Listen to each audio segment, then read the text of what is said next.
শোকের আড়ালে জয়শঙ্করের বার্তা শীর্ষক উপসম্পাদকীয়টি লিখেছেন আমার দেশের সহযোগী সম্পাদক আলফা জানাম। ভারতের পররাষ্ট্রমন্ত্রী এস জয়শঙ্কর ঢাকা সফরে এসেছিলেন সাবেক প্রধানমন্ত্রী বেগম খালেদা জিয়ার ইন্তেকালের পর শোক জানাতে। মানিক মিয়া অ্যাভিনিউয়ে জানাজার স্থান থেকে সামান্য দূরে সংসদ ভবনে বিভিন্ন দেশ থেকে শোক জানাতে আসা বিদেশি অতিথিদের সঙ্গে জয়শঙ্করও সেখানে উপস্থিত ছিলেন।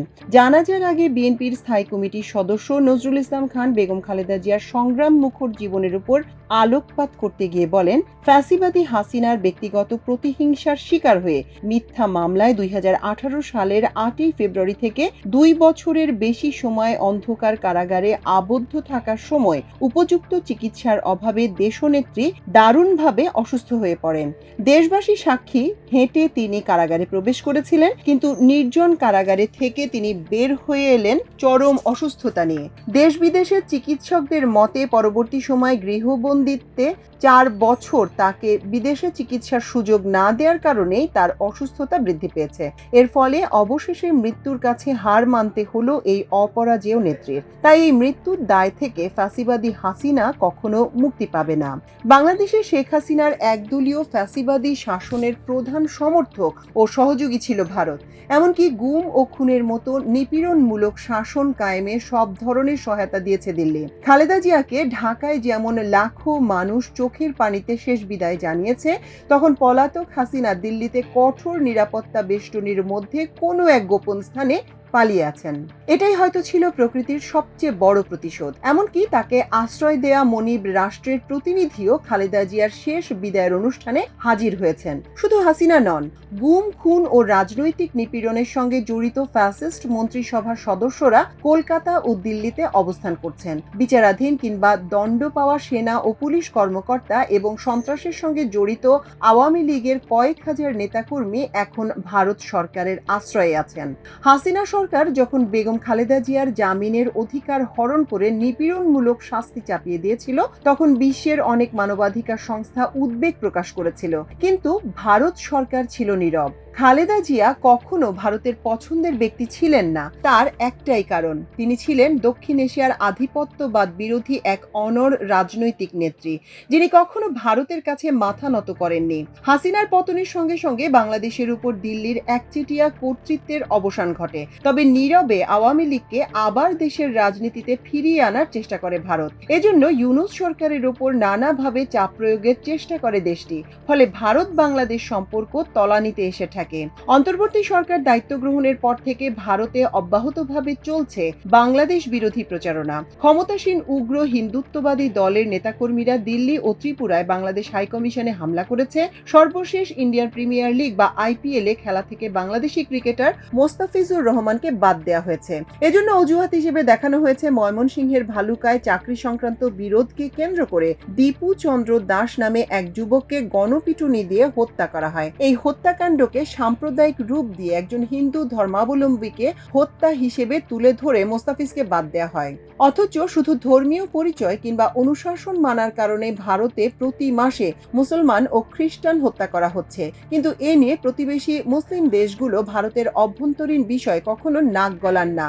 আসলে ভারত মোস্তাফিজকে খেলা থেকে বাদ দিয়েছে সারা দুনিয়ার কাছে এই বিষয়টি জানান দিতে যে ডক্টর ইউনূসের নেতৃত্বাধীন সরকার বাংলাদেশে হিন্দু নাগরিকদের নিরাপত্তা ও ধর্মীয় অধিকার নিশ্চিত করতে পারছে না। কিন্তু হিন্দুত্ববাদী ভারত সরকারের এই কৌশল ব্যর্থ হয়েছে। বিশ্ব বিষয়টিকে দেখছে প্রতিবেশী একটি দেশের উপর চাপ সৃষ্টির জন্য, খেলাকে ব্যবহার হিসেবে। বাংলাদেশ সরকার এই সিদ্ধান্তের কড়া প্রতিক্রিয়া দেখিয়েছে। ভারতে নিরাপত্তার কারণে বাংলাদেশের ক্রিকেট টিম খেলতে যাবে না বলে সিদ্ধান্ত নিয়েছে বাংলাদেশ ক্রিকেট বোর্ড।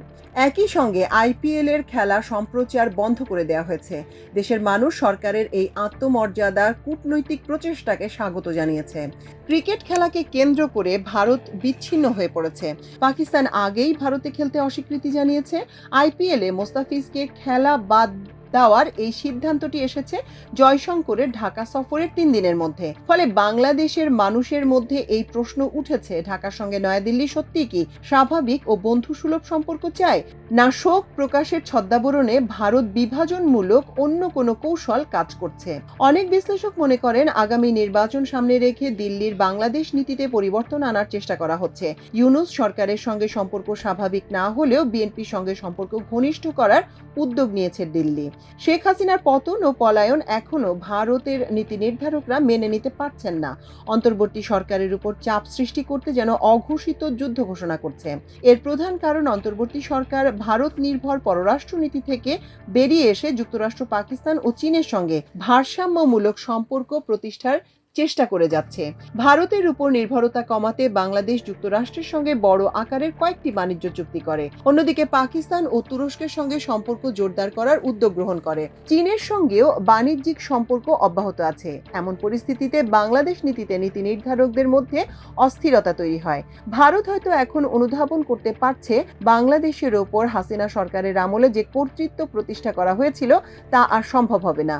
ফলে নতুন কৌশল গ্রহণ করে ইউনূস সরকারকে পাশ কাটিয়ে বাংলাদেশের প্রধান রাজনৈতিক দল বিএনপির সঙ্গে সম্পর্ক ঘনিষ্ঠ করার উপর জোর দেয়। এর সর্বশেষ প্রকাশ ঘটেছে বিএনপি চেয়ারপারসন ও এদেশের মানুষের অবিসংবাদিত নেত্রী খালেদা জিয়ার মৃত্যুর পর ভারতের পররাষ্ট্রমন্ত্রীর ঢাকা সফরের মধ্যে দিয়ে। এমনকি ভারতের প্রধানমন্ত্রী নরেন্দ্র মোদী বিএনপির ভারপ্রাপ্ত চেয়ারম্যান তারেক রহমানকে শোক জানিয়ে ব্যক্তিগত চিঠি পাঠিয়েছেন। কূটনৈতিক বিশ্লেষকরা মনে করছেন, খালেদা জিয়ার মৃত্যুর পর ভারতের পক্ষ থেকে যেভাবে শোক প্রকাশ ও কূটনৈতিক সৌজন্যতা দেখানো হচ্ছে, তাতে স্পষ্ট হয়ে গেছে ভারত বুঝতে পারছে শেখ হাসিনা ও তার দল আওয়ামী লীগের এদেশের রাজনীতিতে আর ফিরে আসার কোনো সম্ভাবনা নেই। ফলে ভারত এখন মরিয়া হয়ে বিএনপির সঙ্গে সম্পর্ক স্থাপনের চেষ্টা চালিয়ে যাচ্ছে। এমনকি জামায়াত ইসলামীর সঙ্গে যোগাযোগ রাখছে দিল্লি। প্রতিবেশী দেশ হিসেবে ভারতের সঙ্গে সম্পর্ক রেখেই বাংলাদেশকে চলতে হবে, কিন্তু অতিরিক্ত ভারতমুখী নীতি বাংলাদেশের জন্য বিপর্যয়কর হতে পারে। কারণ দক্ষিণ এশিয়ার কৌশলগত সম্পর্কে বড় ধরনের পরিবর্তন এসেছে। যুক্তরাষ্ট্রের সঙ্গে ভারতের সম্পর্ক গত কয়েক দশকের মধ্যে সর্বনিম্ন পর্যায়ে রয়েছে। ভারতের উপর একের পর এক বাণিজ্য নিষেধাজ্ঞা দেওয়া হয়েছে। ভারতের পণ্য যুক্তরাষ্ট্রে প্রবেশে সর্বোচ্চ শুল্ক আরোপ করা হয়েছে। অন্যদিকে পাকিস্তানের সঙ্গে যুক্তরাষ্ট্রের নিবিড় সম্পর্ক গড়ে উঠেছে। পাকিস্তানকে একের পর এক প্রতিরক্ষা সহযোগিতা দেওয়া হয়েছে। সর্বশেষ পাক ভারত বিমান যুদ্ধে পাকিস্তানের সাফল্য এই অঞ্চলের প্রতিরক্ষা সম্পর্কের গতিপথ বদলে দিয়েছে। এমন পরিস্থিতিতে ভারতের সঙ্গে সম্পর্ক স্থাপনের ক্ষেত্রে বাংলাদেশের রাজনৈতিক দল, বিশেষ করে বিএনপিকে সতর্ক অবস্থান নিতে হবে। ভারত কখনো বিএনপিকে একনিষ্ঠ মিত্র হিসেবে গ্রহণ করবে না, কারণ আওয়ামী লীগ দিল্লিকে নিঃশর্তভাবে উজাড় করে যে ধরনের সুবিধা দিয়েছে, বিএনপি কখনো তা দিতে পারবে না। হাসিনা নিজেই বলেছেন, আমি ভারতকে যা দিয়েছি তা চিরদিন মনে রাখবে। ফলে ভারতের প্রধান কৌশল হিসেবে বিএনপির উপর নানাভাবে চাপ প্রয়োগ করে আওয়ামী লীগকে দেশের রাজনীতিতে ফিরিয়ে আনা, ধীরে ধীরে আওয়ামী লীগকে পুনর্বাসন করা। ভারতের আরেকটি কৌশল হবে, ইউনূস সরকার পররাষ্ট্রনীতির ক্ষেত্রে যুক্তরাষ্ট্র, চীন, পাকিস্তান ও তুরস্কের সঙ্গে সম্পর্ক ঘনিষ্ঠ করার উদ্যোগ নিয়েছে, সে পথ থেকে বাংলাদেশকে দূরে ঠেলে দেয়া। বাংলাদেশের ভবিষ্যৎ সরকার যদি দিল্লির এ ধরনের ফাঁদে পা দেয়, তাহলে বাংলাদেশে বড় ধরনের কৌশলগত বিপর্যয় দেখা দিতে পারে। শুধু চীন, পাকিস্তান নয়, যুক্তরাষ্ট্রের সঙ্গে বাংলাদেশের সম্পর্কের ওপর প্রভাব পড়বে। ভারত দুটি লক্ষ্য নিয়ে এখন রাজনৈতিক দলগুলোর সঙ্গে সম্পর্ক বাড়ানোর দিকে মনোযোগ দিয়েছে। প্রথমত, ইউনূস সরকারের স্বাধীন পররাষ্ট্রনীতি থেকে বাংলাদেশকে বের করে আনা। দ্বিতীয়ত, ভারতের যেসব সফট পাওয়ার বাংলাদেশের তৎপর রয়েছে, সেগুলোর কার্যক্রম স্বাভাবিক রাখা। একই সঙ্গে রাজনীতিতে ধীরে ধীরে আওয়ামী লীগকে ফিরিয়ে আনা। ভারত মনে করছে, আগামী নির্বাচনে বিএনপি ক্ষমতায় অধিষ্ঠিত হতে যাচ্ছে, ফলে বিএনপির কেন্দ্রীয় নেতৃত্বের সঙ্গে নিবিড় যোগাযোগ তৈরির চেষ্টা করছে।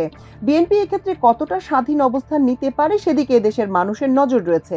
বিএনপির একজন পররাষ্ট্র উপদেষ্টা কয়েক বছর আগে দিল্লি সফরে গিয়ে দ্য হিন্দু পত্রিকাকে বলেছিলেন যে তারা জিয়াউর রহমান ও খালেদা জিয়ার পররাষ্ট্রনীতিকে জানালা দিয়ে ছুঁড়ে ফেলে দিয়েছেন। তিনি আরও বলেছিলেন, সে সময় পররাষ্ট্রনীতি ছিল বোকামিপূর্ণ। এখন বিএনপি যদি জিয়াউর রহমান ও খালেদা জিয়ার পররাষ্ট্রনীতির মৌলিক অবস্থান থেকে বিচ্যুত হয়, তবে তা বাংলাদেশের জন্য বিপর্যয়কর হতে পারে। এর ফলে পররাষ্ট্রনীতিতে বাংলাদেশের স্বাধীন অবস্থান শুধু খর্বই হবে না, বরং নিপীড় পীড়কদের ফিরে আসার পথ তৈরি হবে।